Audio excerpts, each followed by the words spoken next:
Let's say you're talking about a very interesting topic, a closed environment in Lumion. The very important difference in this session is that the space we have is a completely dark space. Naturally, in a dark space, we face more challenges and difficulties. It has two challenges that we will address, but the overall task is that this space is a service area that is completely enclosed, meaning we don't have outside light coming in. We don't have vents, windows, or anything like that to bring light from outside to inside and create illumination. The very important challenge is working with lighting. Besides the discussion on materials, we want to work on a very interesting technique regarding materials.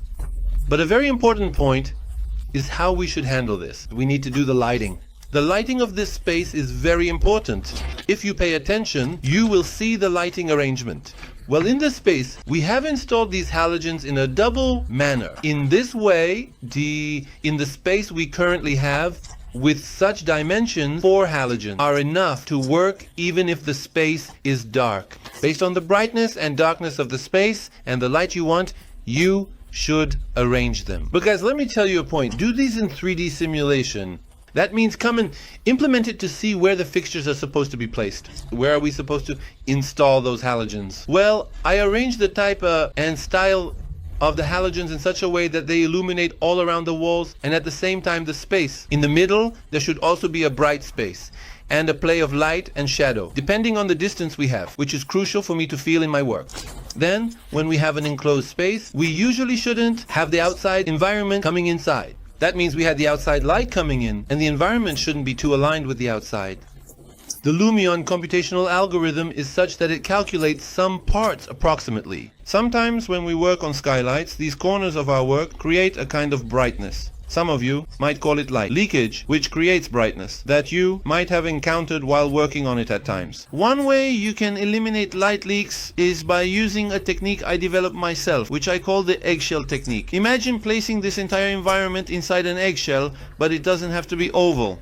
Although you can make it oval if you want, it's up to you. We place this entire environment inside a frame, a box, a sphere, or any other shape. And finally, we create a box that blocks the outside light from entering. However, pay attention, this doesn't affect the brightness of the sky cloud in any way. When you increase or decrease the sky cloud, it automatically adjusts based on approximate conditions. What is our global illumination? We have this brightness, so we can use this technique. I'm explaining the philosophy completely. We want to use this technique, utilize the brightness of the sky, and also place it in the fixed lights for the brightness of the space. Use the brightness of the sky for the brightness of our ceiling. Well, the problem that arises in enclosed spaces is that when we come and work with fixed lights, what happens is that it comes and creates a shadow on the ceiling. In modeling, guys, I tried to be as precise as possible.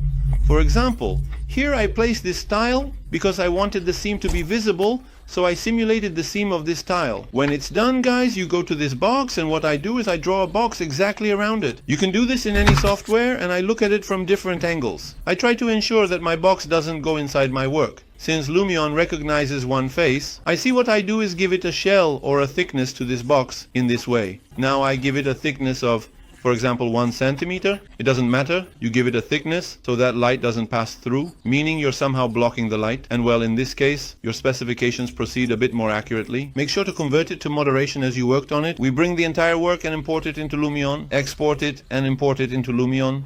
Well, we move on to the lighting of this work. Now, why exactly? Pay attention. For lighting, it's enough that in the layer you're in, for example, I stay on the layer. Let's say I select layer 6 and in the lights.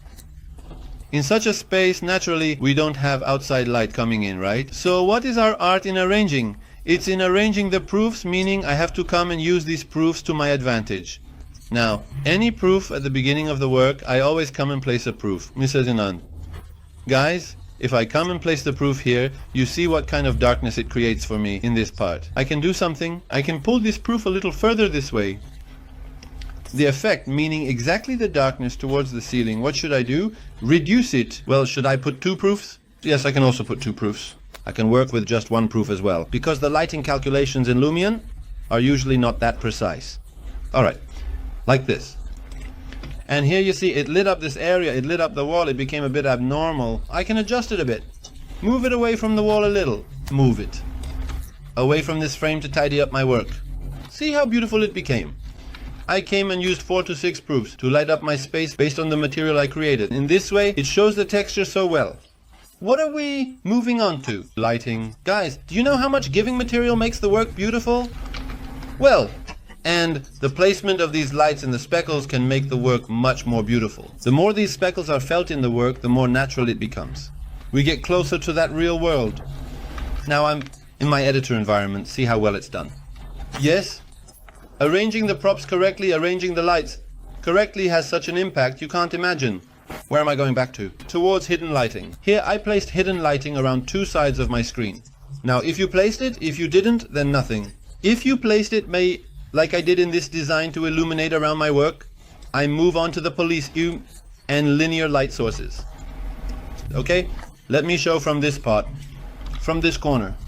First of all, your hidden lighting should be simulated, meaning you should have the hidden lighting mode. Now I didn't place it here, specifically for friends who are very, very lazy like me. I come and move this.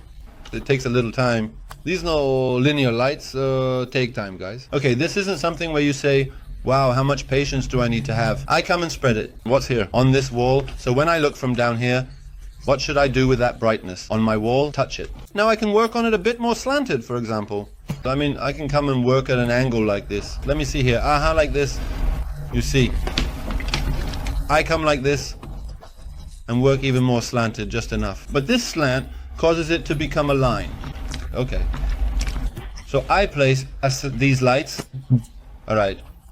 But before I place the lights and set this layer, set layer 7, I deactivate this light and layer 6. Look how beautiful the light source is. Now we move on to its color. I give it a warm tone in Kelvin. You shouldn't just select these and you can't input a number. For example, I input a number. I will use 3800. Use 3700. I use any number I feel like. So what is this? It's arranging the light so that this light comes back similar and we can copy it. It's just enough to go into select and in the 2D copy hold Alt and come here. Rotate this and place it for rotation. I go to rotate. Guys, look here. Now I can change its direction like this and adjust its length and width again for the situation I want. What should you give to the work? You have to put your heart into the work, okay? Again, I come to this with an Alt. I copy with Alt X. In this direction, gradually you'll get the hang of when to hold X and when to hold U. And then I come back and rotate it this way. Now you see this part, what I did was I came and placed exactly the ambient line lights, or those hidden lights. And how beautiful. So pretty. It's true that I noticed a point here, you see how uniform these lights have become. So I select and bring a more thematic element into the work, a bit more focused. I cast the light, for example, in this way, or maybe a bit more, so the chiaroscuro effect is more felt on the floor. Okay. Again, I think this is not bad at all. On the wall, for example, I think this, again, not this one. This one, yeah, this could be good. Well, I think it's more interesting.